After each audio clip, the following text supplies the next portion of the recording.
Hello student, आप सभी student को एजेंट आर्ट्स एकेडमी पे स्वागत है। तो कैसे हैं आप सब? ठीक होंगे और मन दिल लगाकर पढ़ाई करते होंगे। तो आज हम लोग बात करने वाले हैं क्लास 12th हिस्ट्री का जो है ना 5वां मॉडल पेपर है। इससे पहले 4 मॉडल पेपर करवा दिए हैं। अगर आप लोग नहीं देखे हैं तो बाबू जाकर देख लीजिएगा। जो अति महत्वपूर्ण प्रश्न है, जो आपके बार बार एग्जाम में जो है ना प्रश्न पूछे जाते हैं, वही सब प्रश्न करवाए हैं। अगर आप लोग नहीं देखे हैं तो इस वीडियो के जो है ना बाबू प्ले लिस्ट में आपका वो भी वीडियो मिल जाएगा। तो आप लोग जो है ना अवश्य जाकर देख लीजिएगा। जो अति महत्वपूर्ण प्रश्न है वही सब प्रश्न करवाए हैं। आप लोग जो है ना टेलीग्राम पे अवश्य जाकर ज्वाइनिंग हो जाइएगा। इस क्लास का जो है ना पीडीएफ टेलीग्राम पे हम प्रोवाइड करवा देते हैं। तो आप लोग जो है ना बाबू टेलीग्राम पे अवश्य ज्वाइनिंग हो जाइए। तो चलिए आज का जो हमारा पहला प्रश्न उसको देख लेते हैं। आज का जो हमारा पहला प्रश्न क्या है कि चार्ल्स मैसन ने 1826 में सर्वप्रथम किस टीले का उल्लेख किया था? ऑप्शन नंबर ए में हड़प्पा का, ऑप्शन नंबर बी में है मोहनजोदड़ो, ऑप्शन नंबर सी में है लोथल, ऑप्शन नंबर डी में कालीबंगा। इसका जो आंसर हो जाएगा ना बाबू ऑप्शन नंबर क्या हो जाएगा? ए हो जाएगा। चार्ल्स मैसन ने 1826 में किस टीले का जो है ना उल्लेख किया था? तो ऑप्शन नंबर क्या हो जाएगा बाबू? हड़प्पा का उल्लेख किया था। किसका उल्लेख किया था? हड़प्पा का उल्लेख किया था। यहाँ थोड़ा आपका जो है ना बहुत बड़ा कन्फ्यूजन होगा, तो यहाँ थोड़ा आप थोड़ा अच्छे से समझिएगा। यहाँ क्या कहानी है, आप लोग थोड़ा कहानी समझ लीजिए। यहाँ आपको जो है ना वो थोड़ी बेस करवाएंगे, तो थोड़ी में तो पूरा कहानी ही बताते हैं। समझिए, यहाँ देखिए, आप लोग बोलिएगा बाबू जो हड़प्पा की खोज दयाराम सोहनी ने किया था। कब किया था? 1921 ईस्वी में। आप लोग यह बोलिएगा लेकिन 1826 यहाँ से कहाँ से आ गया? आप लोग को थोड़ा यहाँ थोड़ा सा कन्फ्यूजन होगा। देखिए बाबू, यहाँ थोड़ा अच्छा से समझिए। देखिए, सबसे पहले जो था ना चार्ल्स मैसन ने 1826 में ही जो है ना हड़प्पा के जो वहाँ उसका कुछ साक्ष्य मिले था, वहाँ पे समझिए कि उल्लेख भी ये किया था। कौन किया था बाबू? चार्ल्स मैसन ने कुछ वहाँ उल्लेख भी किया था। लेकिन यह विश्व को बताया भी, यह दुनिया को बताया भी, लेकिन इसकी बातों का जो है ना कोई सुना ही नहीं। अच्छे तरह से क्या किया बाबू? इसकी बात का कोई सुना ही नहीं था। यह 1826 में ही बताया था कि हड़प्पा सभ्यता में उस टीले का उल्लेख कुछ प्राप्त हुआ था वहाँ से वस्तु। यह पूरा दुनिया को दिखाया, लेकिन इसकी बात का कोई उतना अंदेही नहीं दिया। लेकिन उसके बाद क्या हुआ कि 1856 ईस्वी में, कब? 1856 ईस्वी में जो लाहौर से और कराची के बीच रेलवे लाइन बिछाई जा रही थी, उसमें 2 वैज्ञानिक थे, विलियम ब्रंटन और जॉन ब्रंटन। यह दोनों जो था ना, इसको वहाँ से भी कुछ साक्ष्य मिले थे। कब मिला था? 1856 में। लाहौर से और कराची के बीच रेलवे लाइन बिछाई जा रही थी, तो यह विलियम ब्रंटन और जॉन ब्रंटन को वहाँ से क्या मिला था बाबू? कुछ साक्ष्य मिला था। उसके बाद जो था 1861 में क्या हुआ था बाबू? 1861 में जो था ना भारत में पुरातत्व विभाग की जो स्थापना हो गया था। अब इसका जो डायरेक्टर जनरल कौन था? तो अलेक्जेंडर कनिंघम था। उसके बाद जो है खोदाई स्टार्ट हो गया। उसके बाद जो 1872 में पुरातत्व विभाग का डायरेक्टर जनरल किसे बना दिया गया था बाबू? सर जॉन मार्शल को बना दिया गया था। किसे बना दिया गया था? सर जॉन मार्शल को बना दिया गया था। उसके बाद क्या हुआ कि 1921 ईस्वी में दयाराम सोहनी ने जो है ना सर जॉन मार्शल के नेतृत्व में हड़प्पा सभ्यता की खोज किया था। तो वहाँ से उसके बाद बताया, और फिर 1922 ईस्वी में रखालदास बनर्जी ने मोहनजोदड़ो की खोज किया था। कब किया था? रखालदास बनर्जी ने 1922 ईस्वी में मोहनजोदड़ो की खोज किया था। किसके नेतृत्व में किया था? तो सर जॉन मार्शल के नेतृत्व में। उसके बाद सर जॉन मार्शल 1924 में बोलते हैं मैंने एक नई सभ्यता की खोज कर डाली है। कब बोलते हैं बाबू? 1924 में क्या बोलते हैं सर जॉन मार्शल? 1924 में बोलते हैं मैंने एक नई सभ्यता की खोज कर डाली है। ये जितना पॉइंट बताए ना बाबू, आप लोग सभी को याद रखिएगा। जितना पॉइंट हम बताए हैं, आप लोग जो है ना आपसे यह जितना पॉइंट बताए हैं सभी आपके लिए अति महत्वपूर्ण पॉइंट था। तो आप लोग जो है ना सभी पॉइंट को अच्छे से याद रखिएगा बाबू। आप लोग जो है ना टेलीग्राम पर अवश्य ज्वाइनिंग हो जाइएगा। क्लास खत्म होने के बाद हम टेलीग्राम पर जो है ना आपका जो है PDF प्रोवाइड करवा देंगे। तो आप लोग बाबू टेलीग्राम पर अवश्य ज्वाइनिंग हो जाइएगा। तो चलिए क्वेश्चन नंबर 2 को देख लेते हैं। क्वेश्चन नंबर 2 में क्या है कि हड़प्पा सभ्यता में प्राप्त अवतल चक्की पर किस पुरातात्विक ने प्रकाश डाला? ऑप्शन नंबर ए में है अलेक्जेंडर कनिंघम ने, ऑप्शन नंबर बी में ऑस्ट्रेट मैके ने, ऑप्शन नंबर सी में है जॉन मार्शल ने, ऑप्शन नंबर सी में इनमें से कोई नहीं। इसका जो सही आंसर हो जाएगा ना बाबू, ऑप्शन नंबर क्या हो जाएगा, बी हो जाएगा। क्या हो जाएगा, ऑप्शन नंबर बी हो जाएगा। अब्तल चक्की पर जो था ना बाबू, किसने प्रकाश डाला था, तो ऑस्ट्रेट मैके ने डाला था। किसने डाला था, तो ऑस्ट्रेट मैके ने डाला था। आपसे पूछेगा कि भारतीय पुरातत्व का जो है ना पहले डायरेक्टर जनरल कौन थे, तो अलेक्जेंडर कनिंघम थे। लेकिन दूसरे पूछ लेगा तो बाबू सर जॉन मार्शल थे। आपसे डायरेक्ट पूछ लेता है कि भारतीय पुरातत्व विभाग का जो है ना डायरेक्टर जनरल कौन थे, तो अलेक्जेंडर कनिंघम मानिएगा। पहला भी पूछेगा तो अलेक्जेंडर कनिंघम मानिएगा। 1861 में इसे बना दिया गया था गवर्नर जनरल जो है पुरातत्व विभाग का जो था बाबू, अध्यक्ष कब बना दिया गया था, कनिंघम को 1861 में। लेकिन 1972 में सर जॉन मार्शल को बना दिया गया था। ये दोनों पॉइंट को याद रखिएगा। तो चलिए क्वेश्चन नंबर 3 को देख लेते हैं। क्वेश्चन नंबर 3 में क्या है कि राय बहादुर दयाराम सोहनी ने कहाँ उत्खनन करवाया था। ऑप्शन नंबर ए में मोहनजोदड़ो, ऑप्शन नंबर बी में है Harappa, option number B C में है लोथल, ऑप्शन नंबर डी में है कालीबंगा। इसका जो सही आंसर हो जाएगा ना बाबू, क्या हो जाएगा, ऑप्शन नंबर बी हो जाएगा। राय बहादुर दयाराम सोहनी ने जो था ना कहाँ उत्खनन करवाया था, तो हड़प्पा में करवाया था। कब करवाया था, 1921 ईस्वी में करवाया था। याद रखिएगा, मोहनजोदड़ो में 1922 में करवाया था। किसने करवाया था, तो बाबू रखालदास बनर्जी ने करवाया था। ये दोनों का एग्जाम में, आपका एग्जाम में जो है प्रश्न आता ही है ये दोनों से। आप लोग ये दोनों को याद रखिएगा। तो चलिए क्वेश्चन नंबर 4 को देख ले। जितना पॉइंट बता रहे हैं बाबू एक्स्ट्रा आप लोग सभी को याद रखिएगा। तो चलिए क्वेश्चन नंबर 4 में क्या है कि सिंधु सभ्यता में गोदीवारा का कहाँ से मिला है। ऑप्शन नंबर ए में है कालीबंगा से, ऑप्शन नंबर बी में है लोथल से, ऑप्शन नंबर सी में है बनावली, ऑप्शन नंबर डी में है लोथल। इसका जो आंसर हो जाएगा ना बाबू, ऑप्शन नंबर क्या हो जाएगा, डी हो जाएगा।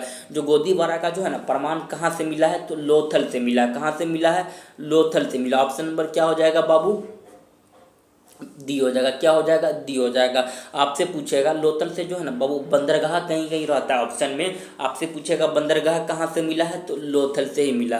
ये जितना पॉइंट बताते हैं ना आप लोग बाबू सभी को याद रखिएगा। तो चलिए क्वेश्चन नंबर 5 को देख लेते हैं। क्वेश्चन नंबर 5 क्या है कि लोथल कहाँ स्थित है। ऑप्शन नंबर ए में है गुजरात में, ऑप्शन नंबर बी में है बंगाल में, ऑप्शन नंबर सी में है राजस्थान में, ऑप्शन नंबर डी में है पंजाब में। इसका जो सही आंसर हो जाएगा ना, ऑप्शन नंबर क्या हो जाएगा, ए हो जाएगा। लोथल कहाँ स्थित है, तो ऑप्शन नंबर क्या हो जाएगा, ए हो जाएगा। लोथल कहाँ स्थित है, गुजरात में स्थित है।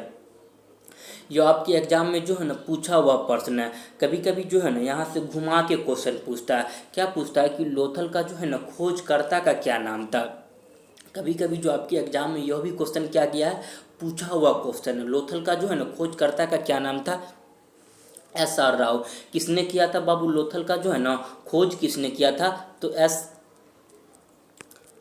राव ने किया था। किसने किया था बाबू, लोथल की जो है ना खोजकर्ता का क्या नाम था, SR राव ने किया था। कब किया था, तो 1957 ईस्वी में। कब किया था, 1957 ईस्वी में। या लोथल का जो है ना खोजकर्ता का क्या नाम है, SR राव। कब किया था, 1957 ईस्वी में। यह आपके एग्जाम में जो है ना बाबू पूछा हुआ प्रश्न है। कभी कभी क्वेश्चन यहाँ से एगो क्वेश्चन और पूछता है। क्या पूछता है कि जो है ना लोथल जो है वह कौन सा नदी के किनारे है, तो भोगवा नदी याद रखिएगा। क्या याद रखिएगा बाबू, भोगवा नदी। जितना प्रश्न बता रहे हैं ना सभी को आप लोग अच्छे से याद रखिएगा। लोथल जो है कौन सा नदी के किनारे है, भोगवा नदी के किनारे है। लोथल कहाँ स्थित है, तो गुजरात में स्थित। आपके एग्जाम में ये सब प्रश्न जो है ना बाबू बार बार पूछे जाते हैं। इससे बाहर आपका कोई एक भी बाहर का प्रश्न नहीं होता है। तो आप लोग जो है ना बाबू सभी प्रश्न का आंसर याद रखिएगा। आप लोग जो है ना टेलीग्राम पे अवश्य ज्वाइनिंग हो जाइए। तो चलिए क्वेश्चन नंबर 6 को देख लेते हैं। क्वेश्चन नंबर 6 में क्या है कि हड़प्पा सभ्यता में सिंधु नदी के किनारे कौन स्थित था। ऑप्शन नंबर ए में है मोहनजोदड़ो, ऑप्शन नंबर बी में है रोपन, ऑप्शन नंबर सी में है लोथल, ऑप्शन नंबर डी में है कालीबंगाल। इसका जो आंसर हो जाएगा ना ऑप्शन नंबर क्या हो जाएगा, ए हो जाएगा। यहाँ सिंधु नदी के किनारे जो था ना बाबू वो मोहनजोदड़ो स्थित था। कौन था, मोहनजोदड़ो। ये आपके एग्जाम में भी पूछा गया प्रश्न है। क्या पूछा गया है कि सिंधु नदी के किनारे जो है ना कौन सा स्थल जो था स्थित था, तो मोहनजोदड़ो। क्या हो जाएगा, ऑप्शन नंबर क्या हो जाएगा, ए हो जाएगा। क्वेश्चन नंबर 6 का क्या हो जाएगा, ऑप्शन नंबर ए। सिंधु नदी के किनारे जो है ना कौन सा स्थल स्थित था, तो मोहनजोदड़ो स्थित था। आपसे पूछता है कि मोहनजोदड़ो का जो है ना बाबू खोज किसने किया था, तो याद रखिएगा रखालदास बनर्जी ने किया था। कब किया था, तो 1922 ईस्वी में। कब किया था बाबू, 1922 ईस्वी में। यह आपके एग्जाम में पूछा गया प्रश्न है, तो दोनों याद रखिएगा। तो चलिए क्वेश्चन नंबर जो है ना 7 को देख लेते हैं। क्वेश्चन नंबर 7 में क्या है, भारतीय पुरातात्विक पिता किसे कहा जाता है? ऑप्शन नंबर ए में है अलेक्जेंडर कनिंघम को, ऑप्शन नंबर बी में है दयाराम सोहनी को, ऑप्शन नंबर सी में है लॉर्ड कर्जन को, ऑप्शन नंबर सी में जॉन मार्शल को। देखिए यहाँ थोड़ा आप लोग का जो है ना बाबू कन्फ्यूज़न होगा, उसको हम दूर करते हैं। देखिए आपसे क्या पूछा गया है, भारतीय पुरातात्विक का जो है ना पिता किसे कहा जाता है, तो इसका जो सही आंसर हो जाएगा ना अलेक्जेंडर कनिंघम को। किसे कहा जाता है?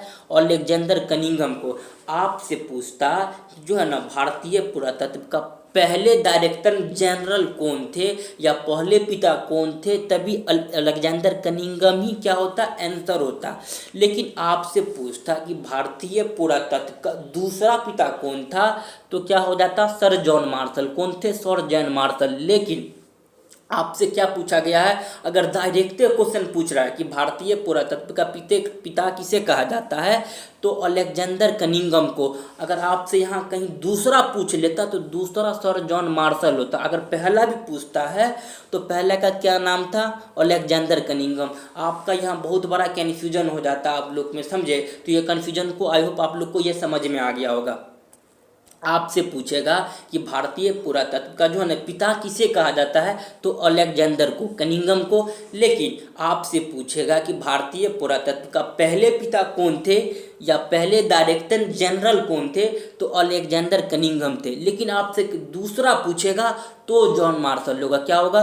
आपसे पूछेगा कि भारतीय पुरातत्व का जो है ना पहले डायरेक्टर जनरल या पहले पिता कौन थे, तो अलेक्जेंडर कनिंघम थे। आपसे पूछेगा दूसरा पिता चाहे दूसरा डायरेक्टर जनरल कौन था, तो सर जॉन मार्शल थे। आप यह दोनों को अच्छे से याद रखिएगा, दोनों में आप लोग का जो है ना थोड़ा बहुत कन्फ्यूजन हो जाता है। आई होप आपको आज के बाद कभी कन्फ्यूजन नहीं होगा। तो चलिए क्वेश्चन नंबर 8 को देख लेते हैं। क्वेश्चन नंबर 8 में क्या कि हड़प्पा सभ्यता के काल में रावी नदी के किनारे कौन स्थित था? ऑप्शन नंबर ए में हड़प्पा, ऑप्शन नंबर बी में है मोहनजोदड़ो, ऑप्शन नंबर सी में है लोथल, ऑप्शन नंबर डी में है कालीबंगाल। देखिए रावी नदी के किनारे जो था ना हड़प्पा स्थित था। कौन था बाबू? हड़प्पा था। हड़प्पा जो था ना कौन सा नदी के किनारे स्थित था, तो रावी नदी के किनारे। आपके एग्जाम में भी पूछा गया। आप कभी कभी क्या होता है कि हड़प्पा का जो है ना बाबू खोजकर्ता के नाम भी कभी कभी पूछ लेता है, तो याद रखिएगा इसका क्या नाम था, दयाराम सोहनी ने किया था। किसने किया था बाबू? दयाराम सोहनी ने। हड़प्पा की जो है ना खोज किसने किया, तो दयाराम सोहनी ने किया था। कब किया था? तो 1921 याद रखिएगा। कितना याद रखिएगा? 1921 ईस्वी में। 1921 ईस्वी में दयाराम सोहनी जो था ना कहाँ की खोज किया था, तो हड़प्पा की खोज किया था। जो आपके एग्जाम में भी जो है ना प्रश्न आया हुआ, और किसके सहयोग में किया था, तो सर जॉन मार्शल के सहयोग में किया था। ये भी याद रखिएगा। तो चलिए क्वेश्चन नंबर 9 को देख लेते हैं। क्वेश्चन नंबर 9 में क्या है कि सिंधु घाटी की सभ्यता में विशाल स्नानागार का अवशेष कहाँ से मिले हैं? ऑप्शन नंबर ए में है हड़प्पा, ऑप्शन नंबर बी में है मोहनजोदड़ो, ऑप्शन नंबर सी में है कालीबंगाल, ऑप्शन नंबर सी में है लोथल। देखिए विशाल स्नानागार पूछ रहा, अन्नागार नहीं पूछ रहा आपसे। क्या पूछ रहा? स्नानागार। तो क्या हो जाएगा बाबू? मोहनजोदड़ो। यह कहाँ पे थे? स्नानागार कहाँ पे था बाबू? स्विमिंग पूल टाइप जो था नहाने के लिए कहाँ था, तो मोहनजोदड़ो में था। कहाँ पे था बाबू? मोहनजोदड़ो में था। याद रखिएगा। आपसे पूछेगा जो है ना विशाल अन्नागार कहाँ था, जो है ना तो वह हड़प्पा हो जाता है। कहाँ पे हो जाता है? हड़प्पा हो जाता है। लेकिन आपसे पूछ रहा है स्नानागार, यहाँ पे ध्यान रखिएगा। तो स्नानागार पूछ रहा है तो मोहनजोदड़ो हो जाएगा। तो चलिए क्वेश्चन नंबर 10 को देख लेते हैं। क्वेश्चन नंबर 10 में क्या है कि कलकत्ता में एशियाटिक सोसाइटी ऑफ बंगाल की जो है ना स्थापना कब हुई थी? ऑप्शन नंबर ए में 1784 ईस्वी में, ऑप्शन नंबर बी में 1783 ईस्वी में, ऑप्शन नंबर सी में 1785 ईस्वी में, ऑप्शन नंबर डी में 1790 ईस्वी में। इसका जो आंसर हो जाएगा ना ऑप्शन नंबर क्या हो जाएगा? ए हो जाएगा। कलकत्ता में एशियाटिक सोसाइटी ऑफ बंगाल की जो है ना स्थापना कब हुआ था? 1784 ईस्वी में। कब हुआ था? 1784। क्या आ जाएगा? ऑप्शन नंबर ए हो जाएगा। यह प्रश्न जो है ना आपके एग्जाम में कई बार पूछा गया है। कलकत्ता में एशियाटिक सोसाइटी ऑफ बंगाल की जो है ना स्थापना कब हुआ? तो 1784 ईस्वी में हुआ था। और किसने किया था? तो बाबू विलियम जोन्स ने किया था। यह भी आपके प्रश्न में जो है ना आपके एग्जाम में कभी कभी घुमा के प्रश्न पूछता है, किसने किया था? तो विलियम जोन्स। याद रखिएगा नाम विलियम जोन्स है, लेकिन जोन्स रहता है ऑप्शन में। आपको इसको याद रखना है बाबू, आपके एग्जाम में जो है ना यह प्रश्न पूछा गया है। तो चलिए क्वेश्चन नंबर 11 को देख लेते हैं। क्वेश्चन नंबर 11 में क्या है? फूट डालकर विजय प्राप्त करने का कार्य सर्वप्रथम किस राजा ने किया था? ऑप्शन नंबर ए में अजातशत्रु ने, ऑप्शन नंबर बी में पुष्यमित्र शुंग ने, ऑप्शन नंबर सी में है अशोक ने, ऑप्शन नंबर डी में इनमें से कोई नहीं। इसका जो आंसर हो जाएगा ना ऑप्शन नंबर क्या हो जाएगा बाबू, ए हो जाएगा। फूट डालकर विजय प्राप्त करने का कार्य किस राजा ने किया था, तो अजातशत्रु ने किया था। किसने किया था, अजातशत्रु ने किया था। तो ऑप्शन नंबर क्या हो जाएगा, क्वेश्चन नंबर 11 का क्या हो जाएगा, ऑप्शन नंबर ए हो जाएगा। तो आप लोग जो है ना सभी प्रश्न का आंसर जो है कमेंट करते रहिएगा ताकि सभी प्रश्न आपको याद हो जाएगा। तो चलिए क्वेश्चन नंबर 12 को देख लेते हैं। क्वेश्चन नंबर 12 में क्या है कि सर्वप्रथम हुनों का परास्त करने का श्रेय किस शासक को जाता है। ऑप्शन नंबर ए में अशोक को, ऑप्शन नंबर बी में सिकंदर गुप्त को, ऑप्शन नंबर सी में समुद्रगुप्त को, ऑप्शन नंबर डी में नेपोलियन को। इसका जो आंसर हो जाएगा ना ऑप्शन नंबर क्या हो जाएगा, बी हो जाएगा। सर्वप्रथम हुनों का परास्त करने का श्रेय किस शासक को जाता है, तो सिकंदर गुप्त को। क्या हो जाएगा, option number A. Question number 12 का क्या हो जाएगा बाबू, ऑप्शन नंबर ए हो जाएगा। तो आप लोग जो है ना सभी प्रश्न का आंसर कमेंट करते रहिएगा। तो चलिए क्वेश्चन नंबर 13 को देख लेते। क्वेश्चन नंबर 13 में क्या है, किस शिलालेख में अशोक द्वारा कलिंग विजय का पता चलता है। ऑप्शन नंबर ए में है प्रथम, ऑप्शन नंबर बी में है 5 में, ऑप्शन नंबर सी में है 10 में, ऑप्शन नंबर डी में है 13 में। इसका जो आंसर हो जाएगा ना बाबू ऑप्शन नंबर क्या हो जाएगा, डी हो जाएगा। 13 में जो है ना शिलालेख में अशोक का जो है ना कलिंग विजय का पता चलता है। कौन सा शिलालेख में, तो बाबू 13वें शिलालेख में। क्या हो जाएगा, ऑप्शन नंबर क्या हो जाएगा, डी हो जाएगा। क्वेश्चन नंबर 13 का क्या हो जाएगा, ऑप्शन नंबर डी हो जाएगा। तो आप लोग जो है ना सभी प्रश्न का अच्छे से याद कर लीजिएगा। तो चलिए क्वेश्चन नंबर 14 को देखते हैं। क्वेश्चन नंबर 14 में क्या है कि कौटिल्य द्वारा लिखित ग्रंथ का क्या नाम है। ऑप्शन नंबर ए में है मेघदूत, ऑप्शन नंबर बी में है अर्थशास्त्र, ऑप्शन नंबर सी में इंदिका, ऑप्शन नंबर डी में है मालिकिन मित्र। इसका जो आंसर हो जाएगा ना बाबू क्या हो जाएगा, ऑप्शन नंबर बी हो जाएगा कि कौटिल्य के द्वारा लिखित ग्रंथ का क्या नाम है, तो अर्थशास्त्र यानी इकोनॉमिक्स जो है ना किसने लिखा है, तो बाबू कौटिल्य ने लिखा है। किसने लिखा है, अर्थशास्त्र किसने लिखा है, तो कौटिल्य ने लिखा है। ये आपके एग्जाम में पूछता है। देखिए कहीं कहीं कौटिल्य नहीं देगा, कहीं कहीं चाणक्य दे देता है। कौटिल्य और चाणक्य दोनों का एक ही नाम है, याद रखिएगा आप। कौटिल्य और जो है ना चाणक्य क्या है, दोनों का एक ही नाम है। लेकिन आपसे कभी कभी घुमा के पूछता है, कभी कौटिल्य का नाम दे देगा या कभी चाणक्य का नाम दे देगा। इसका कौन सा ग्रंथ या कौन सा किताब लिखा है, तो बाबू इकोनॉमिक्स यानी अर्थशास्त्र लिखा है। आपसे पूछेगा इंदिका, इंदिका किसने लिखा है, तो मेगास्थनीज ने लिखा है।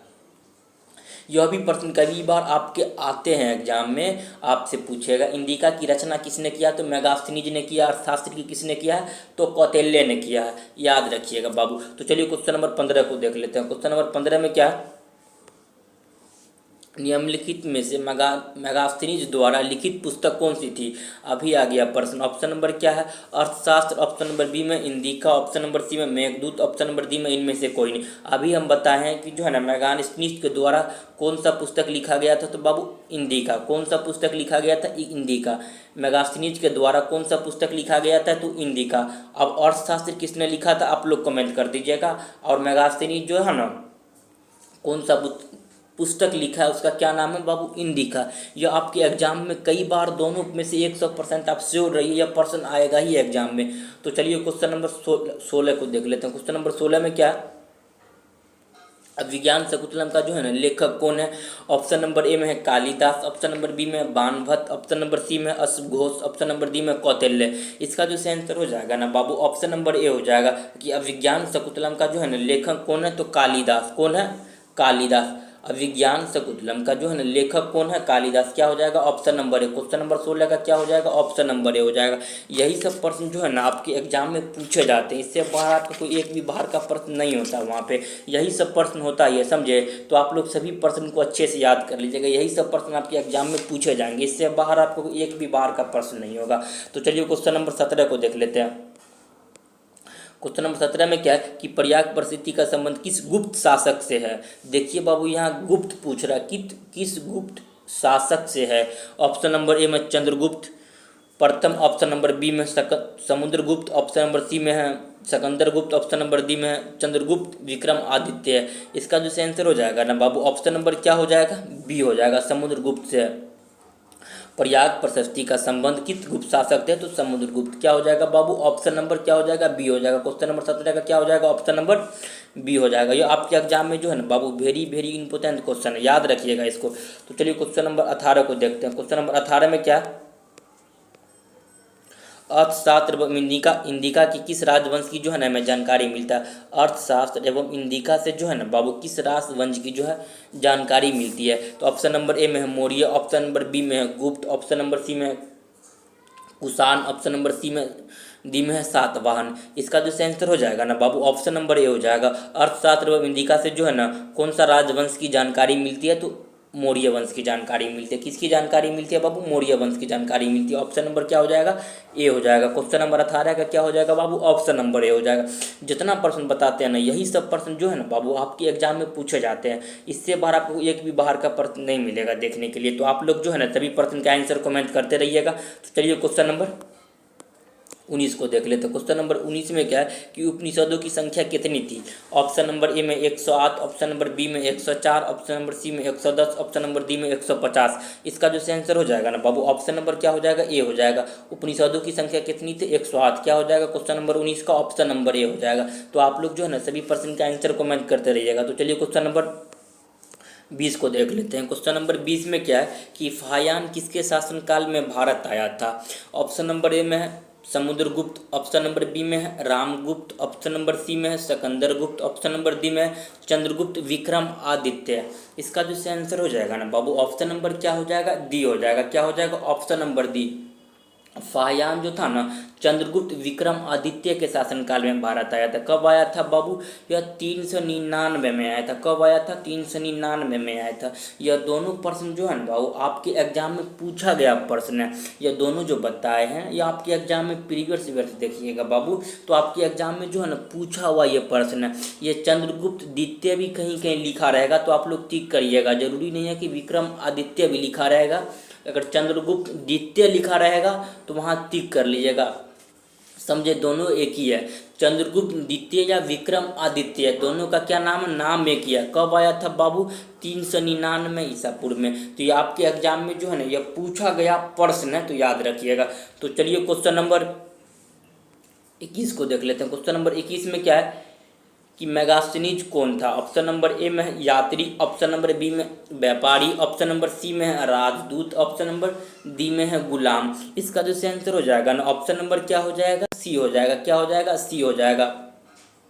क्वेश्चन नंबर 21 का क्या हो जाएगा, ऑप्शन नंबर सी। क्या था बाबू, मेगास्थनीज एक राजदूत था। मेगास्थनीज को तो था ना को कहाँ से आया था मेगास्थनीज, आप लोग इसको जल्दी कमेंट कर दीजिएगा। और मेगास्थनीज को जो है ना कौन भेजा था राजदूत के रूप में, उसको भी आप लोग जल्दी कमेंट करिएगा। तो चलिए क्वेश्चन नंबर 22 को देख लेते हैं। क्वेश्चन नंबर 22 में क्या है कि पंच चिन्ह वाले सिक्के बने थे। ऑप्शन नंबर ए में सोने के, ऑप्शन नंबर बी में चांदी के, ऑप्शन नंबर सी में तांबे के, ऑप्शन नंबर डी में बी और सी दोनों के। इसका जो आंसर हो जाएगा ना ऑप्शन नंबर क्या हो जाएगा, डी हो जाएगा। चांदी और तांबा के दोनों के जो है ना बाबू ये पंच चिन्ह वाले सिक्के बनते थे। किसका किसका, चांदी और तांबा दोनों का। क्या हो जाएगा, ऑप्शन नंबर डी हो जाएगा। जो पंच चिन्ह वाले सिक्के जो थे किससे बने थे, चांदी और तांबा दोनों से। ऑप्शन नंबर क्या हो जाएगा, क्वेश्चन नंबर 22 का ऑप्शन नंबर डी हो जाएगा। तो चलिए क्वेश्चन नंबर 23 को देख लेते हैं। क्वेश्चन नंबर 23 में क्या है कि भीष्म को और क्या नाम से जाना जाता था। ऑप्शन नंबर ए में पार्थ, ऑप्शन नंबर बी में है गंगापुत्र, ऑप्शन नंबर सी में मधुसूदन, ऑप्शन नंबर डी में इनमें से कोई नहीं। इसका जो आंसर हो जाएगा ना ऑप्शन नंबर बी हो जाएगा। भीष्म को और क्या नाम से जाना जाता था, तो गंगापुत्र। क्या हो जाएगा ऑप्शन नंबर, क्वेश्चन नंबर 23 का ऑप्शन नंबर बी हो जाएगा। क्वेश्चन नंबर 23 का क्या हो जाएगा, ऑप्शन नंबर बी हो जाएगा। तो आप लोग जो है ना सभी प्रश्न का आंसर कमेंट कर लीजिएगा ताकि सभी प्रश्न आपको अच्छे से याद हो जाएगा। यही सब प्रश्न जो है ना आपको एग्जाम में बार बार पूछे जाते हैं।